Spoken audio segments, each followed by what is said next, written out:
पहले ट्रेलर देख लो, फिर मंदिर का पूरा इतिहास बताऊंगा। इस एक ही वीडियो में बताऊंगा 84 लाख योनियाँ कौन सी हैं, मूर्ति के दर्शन और मंदिर के अंदर के दर्शन जो शायद और किसी वीडियो में आपको देखने को मिले। एक ऐसे मंदिर के दर्शन करवाऊंगा जिसमें शिवलिंग पर 5 मुख हैं। मंदिर में नंदी के दर्शन महादेव से पहले करने से पशु योनि वापस मिलती है या नहीं, महाराज के मुख से आप जान पाएंगे। लोग मानते हैं कि महादेव का एक मुख है, पर यह गलत साबित कर दूंगा। नेपाल की गंगा कही जाने वाली नदी की आरती भी दिखाऊंगा। क्यों यहाँ के दर्शन के बिना 12 ज्योतिर्लिंग की यात्रा अधूरी मानी जाती है, वो भी बताऊंगा। ऐसा मंदिर जहाँ गंगा जल नहीं चढ़ाया जाता, उसके भी दर्शन करवाऊंगा। ये जो मंदिर के दर्शन आप कर रहे हैं, ये है रुद्र गाड़ेश्वर महादेव, और इस मंदिर के दर्शन बिना पशुपतिनाथ की यात्रा अधूरी मानी जाती है। तो अक्सर जानकारी के अभाव में लोग यहाँ दर्शन नहीं कर पाते और यात्रा अधूरी रह जाती है। तो जब भी जाएं वहाँ दर्शन करने ज़रूर जाइएगा। इसी वीडियो में आपको बताऊंगा कि महादेव के जो 4 अलग अलग मुख हैं, उनके नाम क्या हैं और वो किसे रिप्रेजेंट करते हैं। अक्सर लोग कहते हैं कि भगवान हर जगह पर व्याप्त हैं, तो तीर्थ यात्राएं करने का क्या फ़ायदा। तो इस वीडियो में आपको बताऊंगा कि तीर्थ यात्रा करने से क्या फ़ायदा होता है। इस वीडियो में आप जानेंगे कि गोत्रवध के पाप से यहाँ मुक्ति कैसे मिलती है, क्यों नेपाल के लोग भारत के मंदिर ना आ पाएँ और सिर्फ यहीं पर दर्शन कर लें तो सारी तीर्थों का फल मिलता है, ऐसा मानते हैं। डोलेश्वर महादेव की यात्रा के बिना पशुपतिनाथ यात्रा अधूरी मानी जाती है। इस बात में कितनी सच्चाई है, मंदिर के महाराज आपको बताएंगे। कहा जाता है कि पशुपतिनाथ मंदिर में दर्शन करने जाएं तो पहले नंदी जी के दर्शन नहीं करने चाहिए। इस बात में कितनी सच्चाई है, वो भी मंदिर के महाराज बताएंगे। इतनी जानकारी अगर और किसी भी वीडियो में मिल जाए तो मेरा चैनल अनसब्सक्राइब कर देना, और अगर इतनी जानकारी नहीं मिले तो सब्सक्राइब कौन करेगा। तो मंदिर का इतिहास आपको बाद में बताऊंगा। पहले वो बताता हूँ जो 99% देशभक्तों को नहीं मालूम होता, जिससे कि काम की जानकारी लेकर आप आसानी से वीडियो छोड़ के कोई दूसरा कॉमेडी वीडियो देख पाएँ, क्योंकि मंदिर का वीडियो 25 मिनट का देखेगा कौन। 84 लाख योनियों के बारे में हर हिंदू जानता है, पर क्या आप जानते हैं 84 लाख योनियाँ कौन सी हैं? ये 2 भागों में बटी हैं। योनिज जो 2 जीवों से उत्पन्न होती है, नर और मादा से, और कुछ योनियाँ अपने आप ही उत्पन्न हो जाती हैं, उन्हें कहते हैं अयोनिज, जैसे कि कीटाणु, खटमल एक्स्ट्रा, जो बिना पिता के उत्पन्न हो जाते हैं। 84 लाख योनियों को दूसरी 6 कैटेगरियों में भी डिवाइड किया गया है, जिससे आपको समझने में आसानी होगी। पहले पानी के जीव जंतु, जिसकी 9 लाख योनियाँ हैं। दूसरी पेड़ पौधे, जिनकी 20 लाख योनियाँ हैं। तीसरे कीड़े मकोड़ों की 11 लाख योनियाँ हैं। पक्षी 10 लाख योनियाँ। 5वें पशु 30 लाख योनियाँ। और छठी क्लासिफिकेशन है देवता, दैत्य, मनुष्य आदि, जिनकी 4 लाख योनियाँ हैं। ये सब मिलाकर होती हैं 84 लाख योनियाँ। मनुष्य को भी पशु कहा जाता है, यानी 30 लाख योनियाँ पशु की और 4 लाख आखिरी की योनियों से मुक्ति मिल जाती है पशुपतिनाथ दर्शन करने से। पशुपतिनाथ जी के दर्शन करने से फिर पशु योनि में जन्म नहीं लेना पड़ता, यानी सीधी सीधी 34 लाख योनियों से मुक्ति मिल जाती है। ये जो आप देख रहे हैं ये है मंदिर के पीछे शमशान। बागमती नदी के किनारे पर है शमशान और ये गंगा तुल्य मानी गई है। और अभी आप देख रहे हैं आरती होने वाली है, बाद में आपको आरती का पूरा वीडियो भी दिखाऊंगा। उसके बाद पशुओं को 3 पार्ट में डिवाइड किया गया है। एक शव यानी एक खुर वाले, जैसे गधा, घोड़ा, खच्चर, भैंस, हिरन वगैरह। 2 शव वाले यानी जिन्हें द्विशव कहा जाता है, गाय, बकरी, भैंस वगैरह। और तीसरी है पंचअंगुल, नख और पंजे वाले, जैसे कि शेर, हाथी, भालू, कुत्ता वगैरह। मंदिर में इस तरह अग्नि प्रकट करने की बहुत महिमा है। जब भी आप जाएं तो मंदिर के पीछे के भाग में इस तरह अग्नि प्रकट की जाती है। बस जीवन में कोई भी काम करें तो बस इतना ध्यान रख कर करें कि पाप कर्म करने में ही सबसे ज़्यादा आनंद मिलता है, लेकिन मनुष्य जन्म में जो पुण्य किए हैं वो भी 84 लाख योनियों तक भुगतते हैं, और जो पाप करेंगे वो भी 84 लाख योनियों तक भुगतते हैं। पुण्य जैसे कि दान, भगवान के दर्शन, भगवान का अभिषेक, भगवान का हवन वगैरह। पाप जैसे कि जुआ, चोरी, निंदा चुगली, देशद्रोही, दारू पीना, नॉनवेज खाना वगैरह। जीवन में आनंद देगा लेकिन 84 लाख योनियों में भुगतना पड़ेगा। अभी जिस तरह से मैंने इस कुंड की परिक्रमा की है, इस तरह से 84 लाख योनि में भुगतना पड़ेगा। पेड़ की योनि मिल गई तो हजारों साल तक पेड़ जीवित रहते हैं। जितने ज़्यादा फल दोगे उतने ज़्यादा लोग पत्थर मारेंगे, क्योंकि पहले आप यही कर चुके हैं। तो पाप और पुण्यों के हिसाब से जन्म लेने पड़ते हैं। जितने ज़्यादा पुण्य होंगे उतने जन्म कम हो जाएंगे। किसी को मोक्ष मिल गया तो एक भी जन्म नहीं होगा, किसी को अगला जन्म सीधा मनुष्य का मिल जाएगा। किसी को 5 जन्म लेने हैं, 10 जन्म लेने हैं, 100 लाख, 10 लाख, 50 लाख, और जो पापी है उसे पूरे के पूरे 84 लाख जन्म लेने पड़ेंगे। जिन्हें 84 लाख जन्म लेने पड़े उन्हें पहले 30 लाख बार वृक्ष योनि में जन्म लेना पड़ता है।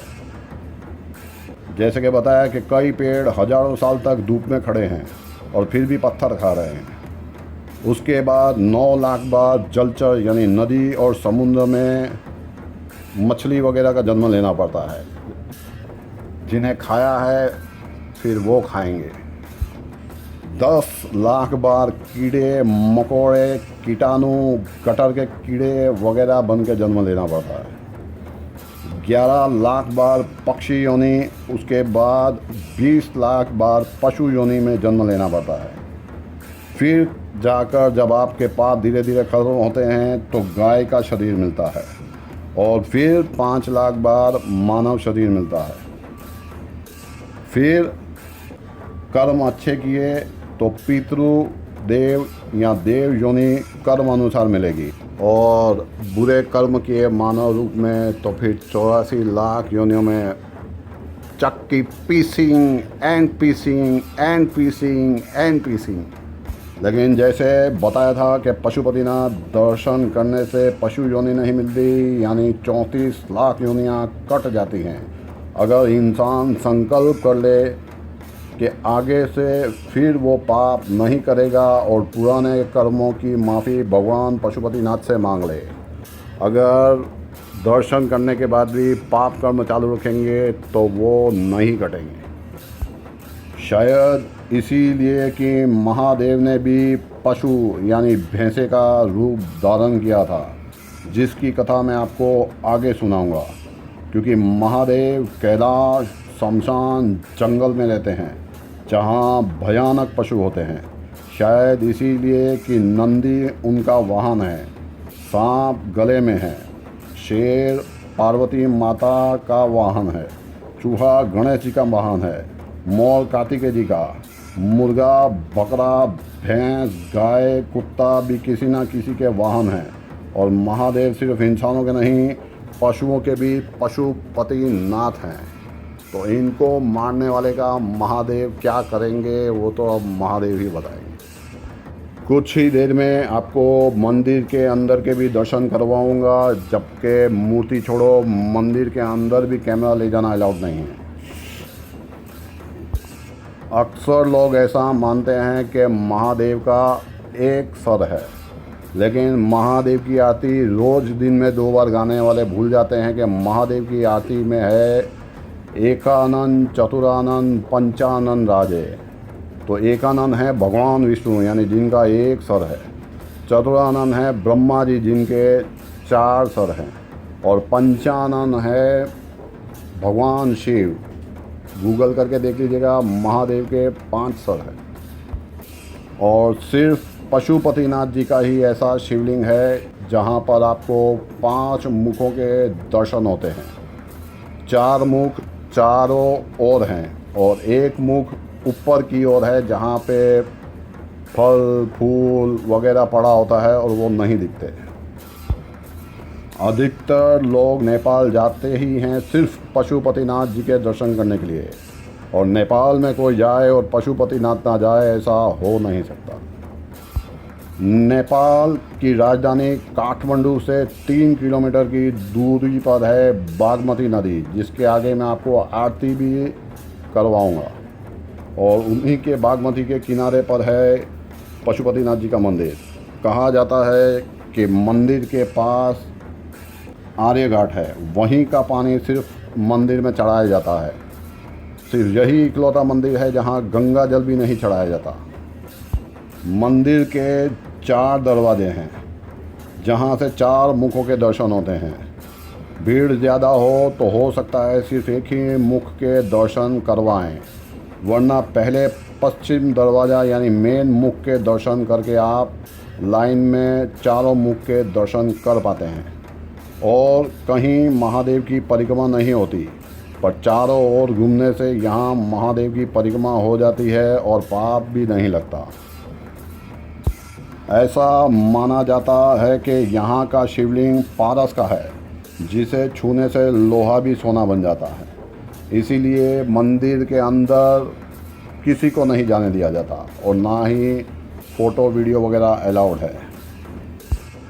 पूर्व दिशा वाला मुख तत्पुरुष कहलाता है, पश्चिम मुख सत्यज्योति कहलाता है, उत्तर मुख वामदेव कहलाता है, दक्षिण दिशा अघोरा कहलाता है, जो तंत्र विद्या के सिद्धांतों पर है और 4 वेदों का प्रतीक है। और ऐसा भी माना जाता है कि चारों वेद लिखने से पहले ही महादेव यहाँ स्थापित है। काठमांडू में हम 3 दिन रहे और आसपास के 50-100 किलोमीटर में कई मंदिर हैं जो आगे आपको महाराज भी बताएंगे। और चैनल सब्सक्राइब किया होगा तो घर बैठे उनके 25 मंदिरों के दर्शन कर पाएंगे जो पूरे नेपाल में हैं। तो कुछ लोगों का मानना है कि तीर्थ यात्राएं करने से क्या होगा। तो शंकराचार्य, जिन्हें कहा जाता है कि उन्होंने हिंदू धर्म की स्थापना की, पूरे भारतवर्ष में घूमे थे, 4 धामों की स्थापना उन्होंने की थी। तो क्या जो लोग ऐसा मानते हैं कि तीर्थ यात्रा करने से क्या होगा है, तो क्या वो शंकराचार्य से ज़्यादा महान है? खुद महादेव ने जब ब्रह्मा जी का सर काटा था तो ब्रह्म हत्या का पाप लगा था, तो उन्होंने भी तीर्थ यात्राएं की थी और अपना ब्रह्म हत्या का पाप दूर किया था। तो क्या ऐसा कहने वाले लोग महादेव से ज़्यादा अक्लमंद हैं? पांडव, जिनके साथ भगवान कृष्ण रहते थे, उन्हें मुक्ति और मोक्ष दिला सकते थे चुटकी भर में। पर जब पांडव उस समय का संसार का सबसे बड़ा युद्ध महाभारत जीत चुके थे, तो उन्हें संसार में आनंद नहीं आ रहा था, वो दुखी हो रहे थे। तो उन्होंने भगवान कृष्ण से अपने कुल यानी गोत्र हत्या के पाप से मुक्त होने का उपाय मांगा, यानी दुर्योधन का पूरे कुल का नाश कर दिया था। तो भगवान कृष्ण ने भी उन्हें कहा कि आपको स्वर्ग रोहिणी की यात्रा पर जाना पड़ेगा और आप स्वर्ग जा पाएंगे। तो लेकिन उससे पहले आपको महादेव का आशीर्वाद लेना पड़ेगा। इसलिए पांडव महादेव को ढूंढते ढूंढते केदारनाथ पहुँचे। बाकी की कथा तो आपने सुनी ही होगी। तो महादेव ने एक भैंसे का रूप लेकर वहाँ से निकलने लगे, क्योंकि इतनी जल्दी कुल और गोत्र हत्या के पाप से उनको मुक्त नहीं करना चाहते थे। तो युधिष्ठिर ने भीम को 2 पहाड़ों पर पांव रखने के लिए कहा, क्योंकि बाकी के सभी पशु तो यानी जो भैंस रूप में हैं भीम के पांव के नीचे से निकल जाएंगे, पर महादेव ऐसा नहीं करेंगे। इसलिए महादेव पहचान लिए जाएंगे और भीम ने ऐसा ही किया।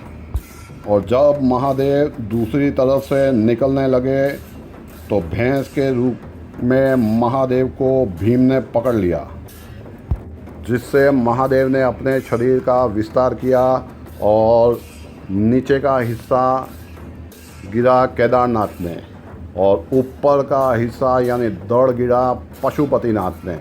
तो यहाँ पर पशु रूप में यानी भैंस के रूप में प्रकट हुए थे और वो जानते हैं कि पशु रूप में कितने दुख होते हैं, इसीलिए यहाँ पर दर्शन करने से पशु की योनि से मुक्ति मिलती है। इसीलिए यहाँ दर्शन किए बिना केदारनाथ की यात्रा अधूरी मानी जाती है, क्योंकि आपने शरीर के तो दर्शन कर लिए लेकिन दड़ के दर्शन बाकी रह गए। चलिए आगे की कथा महाराज के मुख से सुनते हैं, जिसमें वो बताएंगे कि डोलेश्वर महादेव के दर्शन करने क्या ज़रूरी हैं, क्या नंदी के दर्शन पहले करने से पशु योनि में वापस जाना पड़ता है, और बहुत सारी चीज़ें आपको बताएंगे जो अब तक मैंने नहीं बताई।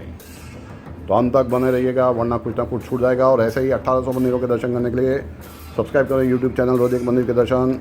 कमेंट बॉक्स में जय पशुपतिनाथ जी की जरूर लिखिएगा और नेपाल के 25 मंदिर के दर्शन भी कर पाए। जितना भी 12 ज्योतिर्लिंग है अपना भारतवर्ष में है, हर जगह में निराकार लिंग का दर्शन होता है। महाराष्ट्र के त्र्यंबकेश्वर जाएंगे तो ब्रह्मा विष्णु महेश का अंगूठा का दर्शन होता है।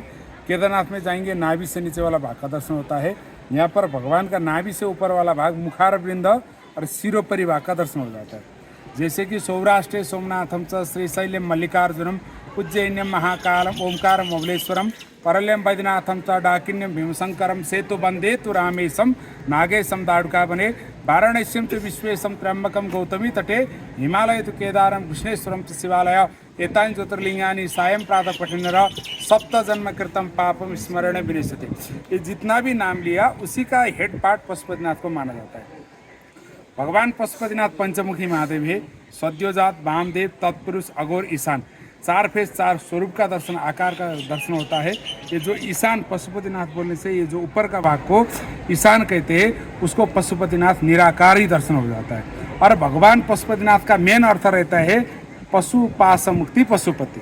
हम चराचर में जीव से लेके मनुष्य तक जो भी प्राणी है सब पशु बंधन में बांधे हुए हैं और पशु योनि में जन्म लिया हुआ है। ये पशु बंधन से छुटकारा देने वाला सबका पिता ये होने के कारण से कहते हैं पशु का पिता पशुपति, उसका भी नाथ शिवजीनाथ बोला जाता है। तो पशु योनि से मुक्ति मिलती है, ऐसा क्यों बोलते हैं? शास्त्रोक्त तो वर्णन किया गया है। कौन से शास्त्र में? पशु बंधन में हम बांधे हुए। अच्छा, तो हम पशु है, पशु पास गया ना, आप गए मैं भी जाऊंगा, सब पशु बंधन से छुटकारा देने वाला। जितना नजदीक जाएंगे पशु बंधन से छुटकारा मिलेगा। ये पशु पास मुक्ति। ब्रह्मा जी हमको जीन दे के पृथ्वी में चराचर में भेजते हैं, विष्णु जी पालन करते हैं, आखिरी में संहार ये करते और संहार करने हुए मुक्ति देने वाला, आखिरी में छुटकारा देने वाला, ये होने के कारण से कहते हैं पशु का पिता पशुपति, उसका भी नाथ शिवजीनाथ। और महाराज बोलते हैं कि गुजरात से आने से पहले सुना था कि नंदी जी के दर्शन पहले नहीं करने, बाद में करने। लोग का भ्रमित है। अच्छा, जो आयु बोल रहे हैं अभी यूट्यूबर लोग के अपने व्यूज बड़ा करने के लिए बोल रहे हैं। पशु जो एक पशु दूसरा पशु को हिला कर रहेंगे तो वो अच्छा नहीं रहता। अच्छा, और हम कोई भी किसी के घर में जाएंगे तो उसका मेन, पहले के ज़माने में दरवाज़ा होता था, खिड़की होता था, अभी बेल आ गया, अभी सिक्योरिटी रखने लगे। उसी तरह शिव जी का मेन गण बोलेंगे तो नंदी जी। नंदी जी। उससे पहले कुमार कार्तिकेय और गणेश जी द्वारपाल है जी। पहले से आप हिस्ट्री देखेंगे तो शिव पुराण में लिखेंगे जो भी लिखा हुआ है। और नंदी भगवान से पहले नंदी जी को हम जाके पूछेंगे नहीं, उनका आज्ञा नहीं लेंगे तो अंदर शिव जी या तो कोई दूसरे काम में बैठे होंगे, कोई पार्वती माता के साथ में भी बैठ सकते हैं, कोई इसको नहीं भेजने के लिए भी तो बोल सकते हैं। तो पहले पूछना किसको पड़ता है? नंदी जी को पड़ता है, हम भगवान के पास जाए कि ना जाए। और वो आपका वचन रखने के लिए अंदर जाके बोलने वाला मेन गण कौन रहता है? नंदी जी रहते हैं। तो आदमी लोग अभी यूट्यूबर लोग भ्रमित करने के लिए, खुद का व्यूज बड़ा करने के लिए, खुद को प्राण अपने के लिए बड़ा करने के लिए एक नंदी का पशु पहले दर्शन नहीं ले लो, पशु योनि में जन्म लेना पड़ेगा। कोई भी शास्त्र में लिखा नहीं है, शिव पुराण और वेद में लिखा हुआ है कि पहले नंदी जी का दर्शन करे बिना भगवान का दर्शन नहीं होता है। कहीं भी आप जाएंगे तो पहले नंदी जी के दर्शन मिलता है। कहीं भी जाएंगे शिव जी का मंदिर में, कहीं आप पहुँचेंगे तो पहले नंदी जी के रखा होता है पहले सामने, फिर उसके बाद में शिव जी अंदर, शिव जी विराजमान रहते। ये भ्रमित नहीं होने का, क्योंकि ये नंदी पशु योनि से छुटकारा पहले दर्शन मिलेगा ऐसा नहीं है। पहले मेन गण नंदी है। नंदी बोलने से पशु नहीं है, उसका स्वरूप पशु का स्वरूप में आया हुआ है। वो भी एक खुद भगवान का अवतार है, वो तो भगवान का अवतार के गण अवतार है। इसलिए आदमी लोग को भ्रमित होने का जरूरत नहीं है। आप तो खुद ब्राह्मण हैं यहाँ के, आपने बोल दिया कर सकते हैं तो कर सकते हैं, ऐसा भ्रमित होने का नहीं। आदमी लोग भ्रमित करने के लिए कुछ भी बोल सकते हैं। और महाराज यहाँ पे और आसपास में कहाँ पे क्या घूमने वाला? गुहेश्वरी माता शक्तिपीठ है। हाँ। ये जो नेपाल में एक ही शक्तिपीठ है। गुहे पतन हुआ है, जो पीछे का मलद्वार पतन हुआ है, ये जंगल के पीछे में उसका यहाँ से 10 मिनट वॉकिंग डिस्टेंस है। पार्वती माता को शक्तिपीठ माना जाता है। उसके बाद में नेपाल में 20 फीट लंबा 13 फीट चौड़ा जल के ऊपर सोया हुआ विष्णु भगवान का जल के ऊपर विराजमान जो अपना शैव और वैष्णव दोनों के लिए बुढ़ा नीलकंठ, उसको जलनारायण भी कहते हैं, अपना गुजराती में सोतेले विष्णु भी कहते हैं। उच्चारण में तो फर्क फर्क नाम दिया गया हुआ है। इधर से घुमाएंगे, उधर से घुमाएंगे, उधर से नाम देंगे, इधर से नाम देंगे, पहुंचने वाला जगह एक ही है, वो बुढ़ा नीलकंठ नामकरण करके। और वो आप जाना चाहेंगे तो एशिया का सबसे बड़ा बौद्ध स्तूप है, जो बुद्ध भगवान का वो माना जाता है। और उसके बाद में स्वयंभूनाथ, स्वयं हमारा ओल्ड हेरिटेज में आया हुआ जगह ही आप विशेष माना जाता है। और उसके बाद में काठमांडू दरबार स्क्वायर, हनुमान ढोका दरबार स्क्वायर कहते हैं, वो पुराना राज दरबार स्क्वायर है। वहाँ बहुत जगह पुराना एरिया है। और भक्तपुर दरबार स्क्वायर, पाटन दरबार स्क्वायर, डोलेश्वर महादेव, सांगा करके ये काठमांडू सिटी में आप लोग एक दिन के लिए सुबह से शाम तक के लिए विशेष जगह माना जाता है।